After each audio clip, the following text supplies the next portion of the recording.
안녕하십니까. 저는 거룩한 비 광성교회 협력 선교사로 파송된 김상철 선교사라고 합니다. 여러분을 만나 뵈서 정말 감사하고 또 이 교회에 또 와서 하나님 앞에 예배드리며 말씀을 증거하게 하신 하나님 앞에 감사드리며 또 우리 곽승현 목사님과 우리 당회와 우리 성도님들께도 감사를 드립니다.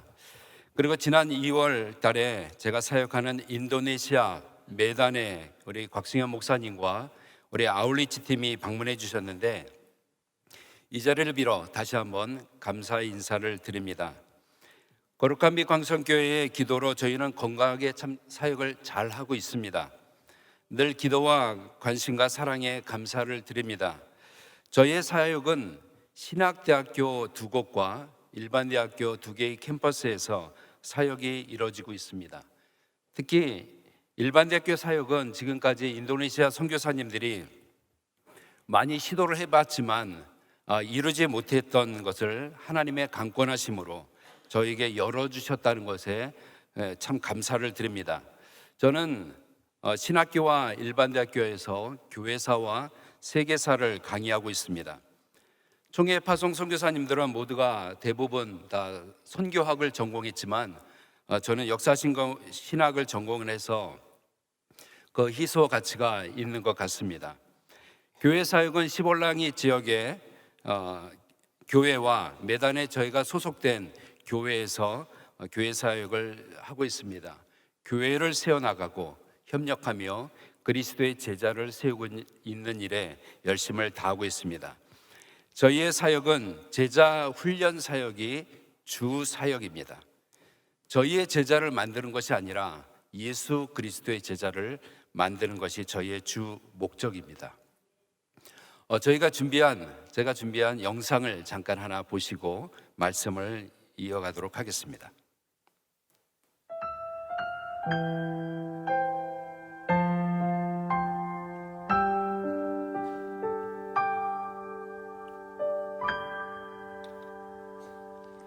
Hidup ini adalah kesempatan.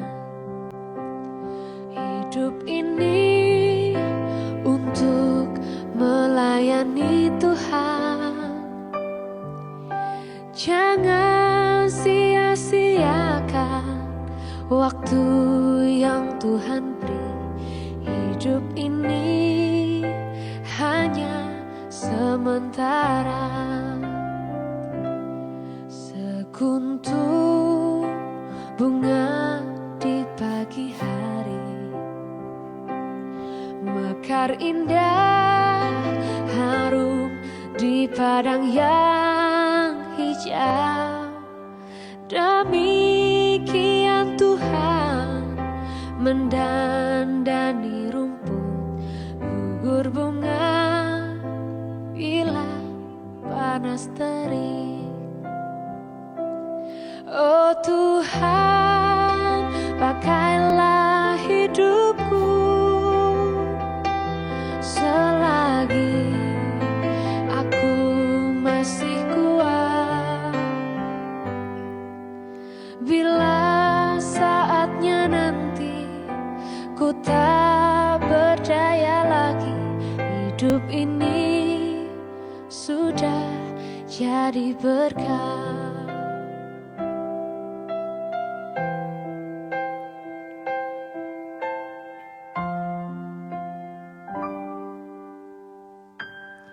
Hidup ini adalah kesempatan. Hidup ini untuk melayani Tuhan. Jangan sia-siakan waktu yang Tuhan beri. Hidup ini hanya sementara. Oh Tuhan, pakailah hidupku selagi aku masih kuat. Bila saatnya nanti Ku tak berdaya lagi, hidup ini sudah jadi berkah.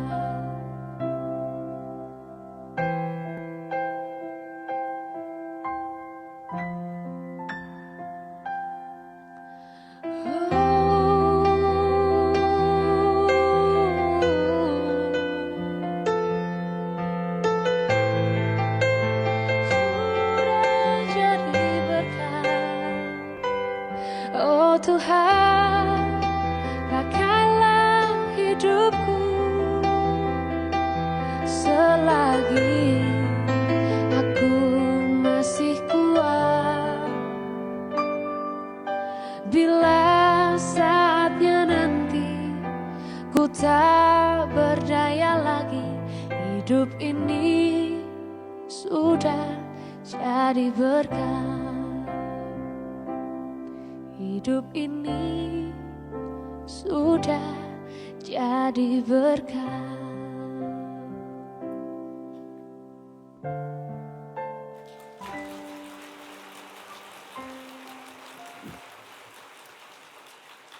거룩한 빛 광성교회가 함께하지 않았다면 이 모든 사역이 잘 이루어지지 못했을 것입니다.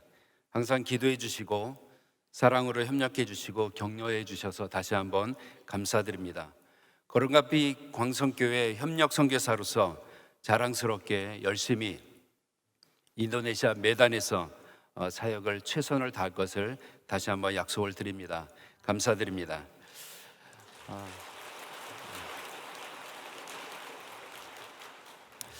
사람들이 자신의 일생을 살 때 후회하는 것이 세 가지가 있다고 합니다. 첫 번째는 베풀지 못한 것에 대한 후회입니다. 자신의 주변에 연약한 사람들이 많이 있음에도 불구하고 자신의 목표를 향해 가다가 그냥 지나쳤다는 거예요.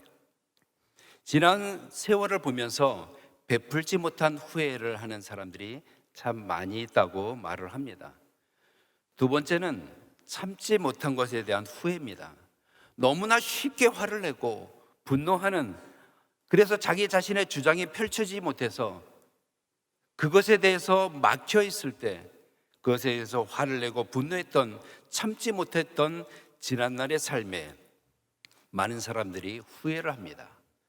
그것으로 인해서 많은 사람들에게 상처를 주고요. 그때 조금만 더 참았더라면 내 인생이 조금 더 나아졌을 텐데. 마지막 세 번째로는 좀 더 행복하게 살지 못한 것에 대한 후회입니다. 삶의 여유를 갖고 좀 더 행복하게 아름다운 인생을 살아갈 수 있었을 텐데 여러 가지 바쁘다는 이유로 가족과 이웃과 함께하지 못한 것에 대한 후회라고 합니다. 행복하려고 젊었을 때는 정말 열심히 죽어라 하고서 돈을 벌죠. 나이가 먹어서는 어떻게 됩니까? 죽어라고서 번 돈을 살려고 그 돈을 다 써버립니다. 좀 더 행복하게 살 수 있었을 텐데 그것에 살지 못한 것에 대한 후회를 한다고 합니다. 여기에 우리 성도들이 하는 후회가 하나 더 있습니다. 그것은 전도하지 않은 것에 대한 후회입니다.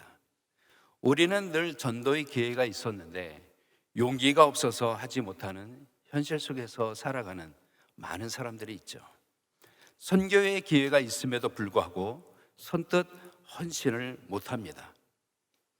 저는 오늘 선교적인 마음을 가지고 살아가야 함을 나누고 싶습니다. 선교적 마음, 즉 선교란 무엇일까요?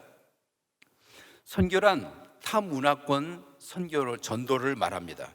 전도는 포괄적인 의미의 복음 전함이라고 말한다면 선교는 구체적으로 문화가 다른 곳에 복음을 전하는 것을 의미합니다. 오늘 성경 본문에 보니까 바울과 바나바가 1차 선교 여행을 갔을 때의 일이 나오게 됩니다. 그들은 비시디아 안디옥이라는 곳에 도착해서 그곳에서 하나님의 말씀을 증거합니다. 그들은 선교사로 파송돼서 비시디아 안디옥이라는 곳에서 그 첫 성에서 하나님의 말씀을 증거하게 되죠. 그들은 유대인의 회당에 들어가서 많은 유대인들에게 구약의 아브라함과 다윗과 많은 선지자들을 이야기하면서 예수 그리스도를 통한 구원의 복음을 증거하게 됩니다. 이때 많은 사람들이 모인 것을 보고 유대인들은 시기하며 바울과 바나바를 비방하며 반박하게 이르게 됩니다. 그 이유는 자신들보다 바울과 바나바를 따르는 많은 그 시민들의 모습에 시기가 가득했다라고 성경은 말씀하고 있습니다. 그때 바울은 유대인의 그런 모습을 보면서 하나님께서 왜 이방인을 향하여 복음을 전하라고 자신을 선교사로 부르셨는지 그때야 깨닫게 됩니다. 오늘 본문 46절, 47절을 보니까 이렇게 기록이 되어 있습니다. 하나님의 말씀을 마땅히 먼저 너희에게 전할 것이로되 너희가 그것을 버리고 영생을 얻기에 합당하지 않은 자로 자처하기로 우리가 이방인에게로 향하노라. 주께서 이같이 우리에게 명하시되 내가 너를 이방의 빛으로 삼아 너로 땅끝까지 구원하게 하리라 하셨느니라. 바울과 바나바는 비로소 이방을 향해 나아가게 되고 그 복음이 지금 우리에게까지 이르게 된 것입니다. 성도 여러분, 이방인 된 우리가 예수님을 믿어서 구원을 받은 것은 기적이요, 감사요, 기쁨입니다. 이스라엘만이 아닌 이방인에게도 구원을 주신 하나님의 은혜요, 은총입니다. 에베소서 2장 8절에는 너희는 그 은혜를 인하여 믿음으로 말미암아 구원을 받았으니 이것은 너희에게서 난 것이 아니요 하나님의 선물이라고 말씀하십니다. 오늘 우리가 이렇게 예배하고 기도하고 감사할 수 있다면 우리는 바울처럼 바나바처럼 우리는 전해야 하죠. 오늘 말씀의 제목에 성경은 이렇게 기록을 하고 있습니다. 너를 이방의 빛으로 삼아, 너를 이방의 빛으로 삼아 너로 땅끝까지 구원하게 하리라. 우리를 세우신 하나님의 거룩하신 말씀입니다. 복음을 위해서, 선교를 위해서 하나님은 이방의 빛으로서 가는 선교사, 보내는 선교사, 우리와 교회를 세우신 하나님의 목적입니다. 이것이 오늘날 하나님께서 교회와 성도들을 이방의 빛으로 삼으신 이유가 되죠. 그렇다면 선교는 왜 하는 것일까요? 먼저 첫 번째로 선교는 하나님께서 교회를 세우신 목적이기 때문입니다. 하나님께서 어떤 존재의 생명을 지으실 때는 그 생명이 살아갈 수 있는 능력과 특성을 완전한 한 대상에게 부어주셨습니다. 예를 들면 돼지는 돼지처럼 살아갈 수 있도록 하나님께서 지으셨고요, 독수리는 독수리처럼 살아가라고 하나님께서 그렇게 만드셨습니다. 돼지가 독수리처럼 살아가려고 아무리 노력해도 안 됩니다. 마찬가지로 독수리도 돼지처럼 살아가려고 해도 아무리 해도 안 돼요. 하나님께서 그 존재를 그 존재답게 지으신 거죠. 그래서 그 생명이 그 생명답게 살아가는 것은 절대로 억지가 아니고 우리는 자연스럽다라는 표현을 하게 됩니다. 그러기에 저와 여러분들을 하나님의 형상으로 지으셨다는 것은 하나님 뜻에 맞게 살아가도록 만드신 겁니다. 레위기 25장에 보면 내가 거룩하니 너희도 거룩할지니라라고 성경은 말씀하십니다. 하나님께서 거룩하시니 우리도 거룩하게 살아가는 것이 마땅하다라는 말씀이죠. 주님께서 세우신 교회는 교회로서 자연스러운 일을 행해야 됩니다. 빛은 어둠이 있는 곳에 찾아가 그곳을 밝히는 것이 자연스러운 일입니다. 교회는 복음이 없고 외롭고 소외된 곳을 찾아가야 하는 것이죠. 그곳이 하나님께서 교회를 세우신 존재론적 목적이기 때문입니다. 우리는 이 사역에 거룩한 부담을 가지고 선교적 삶을 살아가야 하죠. 예배가 없는 곳에 가서 예배를 드리고 예배자가 없는 곳에 예배자를 세우고 그 예배자들과 더불어서 하나님의 교회를 세우는 것이 바로 우리들의 자연스러운 모습이어야 됩니다. 가든지 보내든지 우리는 항상 어디에 있든지 우리의 삶의 자리를 예배의 자리로 가득 채우시기를 주님의 이름으로 축원합니다. 선교는 예수님께서 교회를 세우신 목적입니다. 오늘도 우리가 그 사역에 전념하시기를 주님의 이름으로 축원합니다.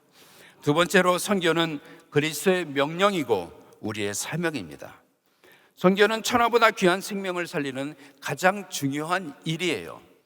마가복음 16장 15절에 보면 또 이르시되 너희는 온 천하에 다니며 만민에게 복음을 전파하라라고 성경 말씀합니다. 제자들을 향한 주님의 최후의 명령이 바로 선교입니다. 복음을 전하는 것이죠. 우리는 흔히 이것을 지상 대명령이다라는 이런 표현을 쓰고 있습니다. 주님은 여기서 선교의 대상을 분명하게, 복음을 전할 자의 그 대상에 대해서 분명하게 말씀하고 있습니다. 선교의 대상은 만민에게 복음을 전파하라는 것이죠. 주님은 어떤 특정한 신분, 제한된 지역에만 가서 복음을 전파하라는 편협된 복음 전파를 명하지 않으셨습니다. 주님은 만민, 모든 족속, 모든 지역의 모든 사람들, 즉 언어와 문화의 장벽을 뛰어넘고 정치와 이념을 초월하며 신분을 불문하고 세상의 모든 사람들에게 복음을 전하라고 말씀하신 것입니다. 하나님께서 자신의 독생자 예수 그리스도를, 그 아들을 십자가의 대속물로 희생시킨 그 목적은 어떠한 특정한 사람을 위해서가 아니라 요한복음 3장 16절에 말씀하신 것처럼 저를 믿는 자마다 멸망치 않고 영생을 얻게 하시기 위함이었다는 사실입니다. 주님의 지상명령은 이토록 제한 없는 사랑입니다.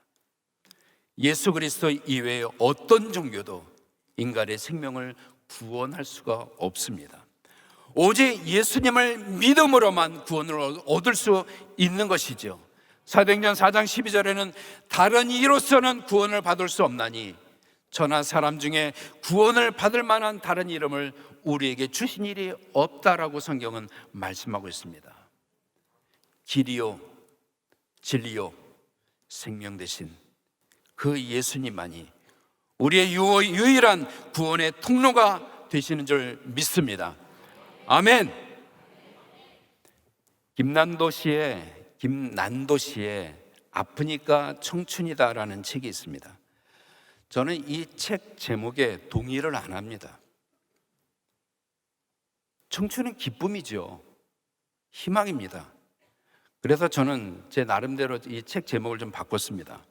아프니까 중년이다.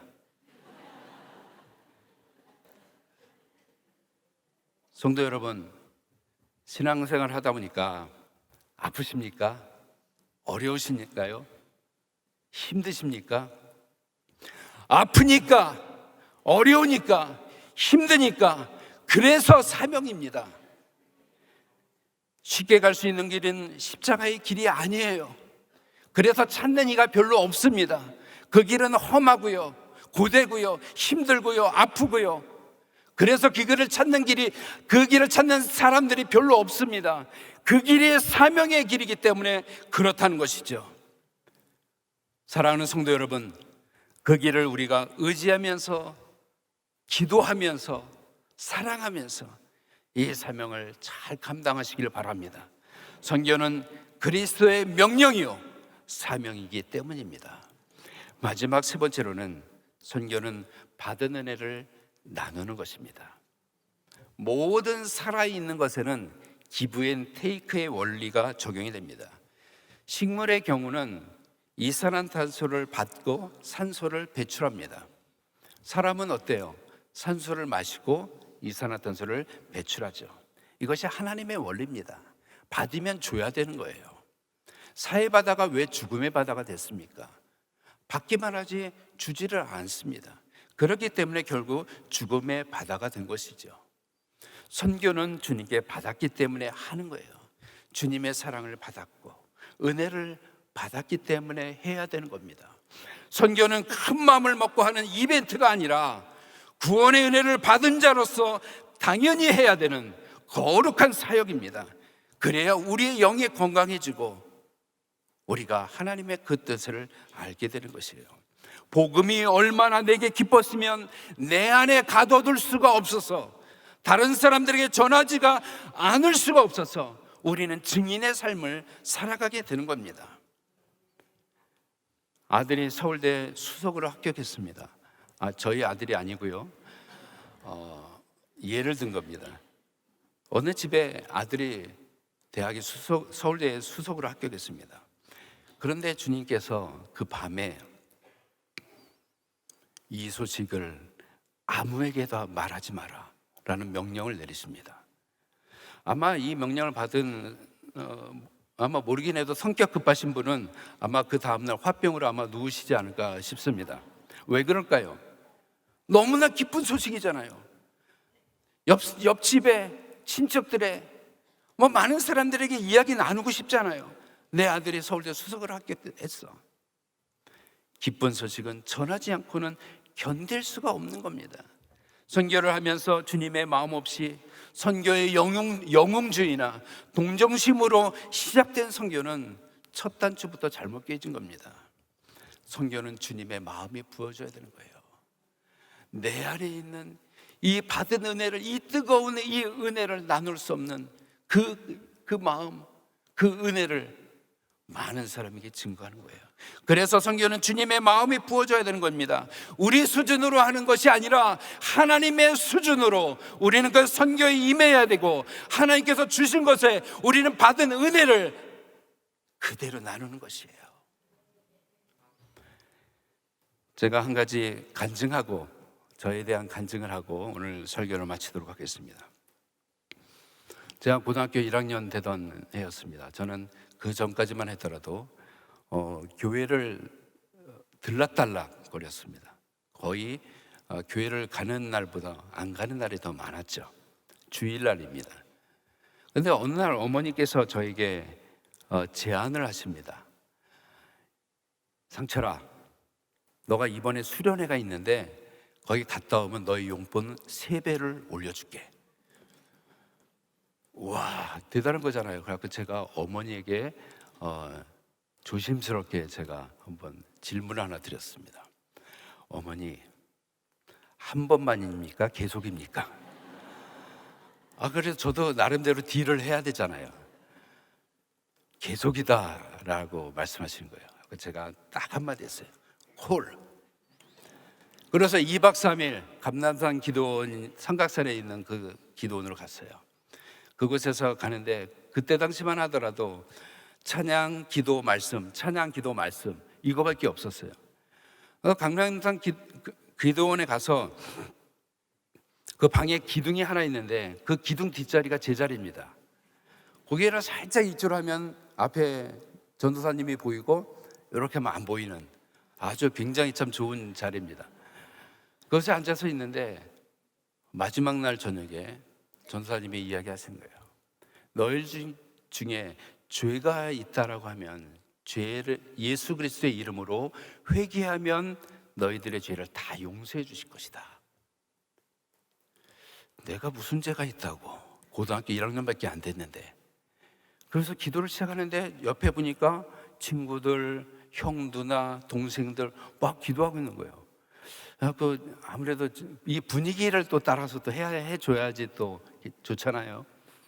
저도 그냥 눈 감고서 기도 나도 해볼까? 내가 무슨 죄가 있지? 하는데 탁! 한 가지 제가 잘못한 게 생각이 나는 거예요. 그래서 그걸 가지고 예수님, 제가 이런 죄를 졌는데 예수님의 이름을 기도하면 용서해 주신다고 했죠? 용서해 주세요. 그러니까 또 한 가지 기도하면 또 죄가 생각나는 거예요.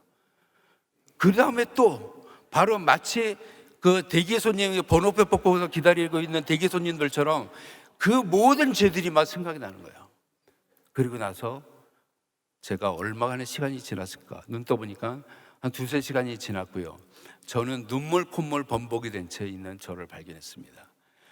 그때 제가 고등학교 1학년 17년 평생 그렇게 마음이 후련하고 시원한 적은 없었던 것 같아요. 너무너무나 기뻤고요. 나무들이 야, 너 회개했다며? 하고 얘기하는 것처럼 너무너무나 기뻤어요. 아까 그날 그 새벽에 하늘을 바라보면서 제가 그때 하나님 앞에 이야기했습니다. 하나님, 내 이 기쁜 마음을 앞으로 이 세상 살아가는 동안에 제가 많은 사람들하고 나누는 삶을 살겠습니다. 하나님은 그것을 기억하시고 저를 목회자로 부르시고 또 선교사로까지 또 부르셨습니다. 그러나서 집에 갔어요. 그때 어머니께서 저에게 약속한 딱 세배를 딱 주시는 거예요. 그래서 제가 얘기했습니다. 어머니, 그거 안 주셔도 돼요. 왜?